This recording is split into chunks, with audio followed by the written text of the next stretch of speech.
નમસ્તે મિત્રો, આજે સુરેન્દ્રનગરથી ભાઈની નવી બલેનો કારમાં હું, પપ્પા, ભાઈ ને ભાભી પાટડી જવા નીકળ્યા.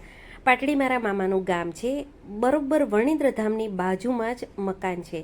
તો ત્યાં કૃપાની સગાઈ હતી, એટલે બંને વરઘોડિયાને આશીર્વાદ આપી અને કિલો એક ફોટા પડાવ્યા અને પછી બધા સગન સંબંધીને મળી અને પછી બેઠા. આ જોયું મિત્રો, બેઠા બેઠા જ મંદિરના દર્શન થાય છે. આવું સરસ લોકેશન છે.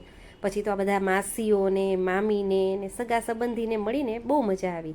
પછી ભૂખ લાગી એટલે ભાઈએ મંદિરના ભોજનાલયમાં જ વ્યવસ્થા કરાવી હતી, તો મંદિરે જવા માટે નીકળ્યા. આ મહારાજના ચરણાવિંદ શરૂઆતમાં જ છે. અને આ ગેટની ભવ્યતા જુઓ મિત્રો, કેવા સરસ હાથી ઐરાવત એનું સુશોભન છે અને ખૂબ જ વિશાળ અને ભવ્ય ગેટ છે. તો ત્યાં કિલો એક ફોટા પડાવી અને પછી અમે અંદર ગયા. તો પરિસર ખૂબ જ વિશાળ છે અને વચ્ચે લેન્ડસ્કેપ પણ ખૂબ જ સુંદર બનાવેલા છે. પછી અમે ભોજનાલયમાં ગયા. ભોજનાલય પણ ખૂબ જ સરસ છે, પણ અમારું એકનું જ હતું, બીજા કોઈ હતા નહીં.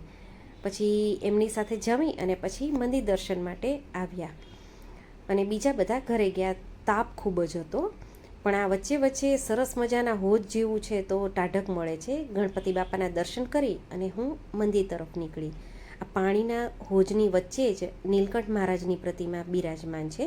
પછી મુખ્ય ગર્ભગૃહ તરફ આવી, ત્યાં મહારાજના દર્શન કરી લ્યો.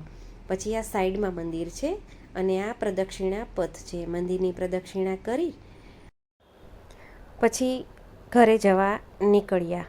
ખૂબ જ ગરમી હતી મિત્રો. હવે આ જુઓ મહાદેવ છે. અને પછી ત્યાંથી નીકળી અને પછી માસીના ઘરે જવા નીકળ્યા. તો લેક ફ્રન્ટ સરસ બનાવેલો છે. હવે પહેલાંને જેવું પાટડી નથી રહ્યું, ઘણો બધો સુધારો થઈ ગયો. આ માસીના ઘરે આવી ગયા. એમનું ગેરેજ છે, આ માસીનું ઘર છે. ખૂબ જ સરસ અને મોટું છે. અમને ઘરે ગયા એટલે આવા તડકામાં બહુ જ શાંતિ મળી, બહુ મજા આવે. મસ્ત માસીના ઘરે તો મળે જ ને, મને નાનપણથી મોટી કરી છે. આ માસીના રૂમમાં તો ખાટલા જ હોય, કારણ કે માસીને ખાટલા જ ફાવે છે. અને પછી આ છે મારા ભાઈનો રૂમ. અને પછી ત્યાં ઘડીક બેસી અને પછી બહાર નીકળ્યા. પણ બહાર તો ચકલાના ઘર તો જુઓ તમે મિત્રો, અસંખ્ય ચકલીઓ છે. એટલી બધી ચકલીઓ છે ને કે ભાઈએ ખૂબ જ ધ્યાન રાખવું પડે છે. જો તેઓ ગાડીમાં બેઠો તો પણ આગળ આવી ગયું. આ એના માટે કુંડા અને એનું ખાવાનું અમારી સિયા ભરી રાખે છે. પછી તો ગાડીમાં બેસી અને પછી ભાઈ મને ગામમાં ફરવા લઈ ગયો. બપોરે 2 વાગ્યા હતા, તડકો પુષ્કળ હતો, પણ છતાં મોસાળને જોઈને તો ટાઢક જ મળે ને. ખરેખર મજા આવી. હું, ભાભી બંને બધા સાડી લેવા ગયા. અમે 2 નહોતા, પણ અમે 3 હતા. હું, મારા ભાભી અને ભાઈના નાના ભાભી. આ મારા મામાનું ઘર છે અને આ એ જ બજાર છે. આ ચણા અને દાળિયા ખાઈને અમે મોટા થયા. લગભગ 50 વર્ષ જૂની દુકાન છે. પછી હું ને બંને ભાભી અમે સાડી લેવા ગયા.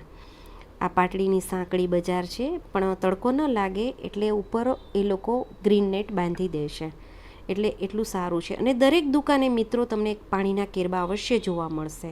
આ જાડેશ્વર મહાદેવનું મંદિર છે, જ્યાં હું નાની હતી ત્યારે પૂજા કરવા આવતી. અને પછી અહીંયા આ દુકાનેથી અમે કપડાં લેતા અને પછી આવી ગયા મુખ્ય બજારમાં. આજે રવિવાર હતો એટલે બધું બંધ હતું. પછી દાણાપીઠમાંથી સાડી લઈ અને પછી અમે સુરેન્દ્રનગર આવવા માટે પરત નીકળ્યા. થેન્ક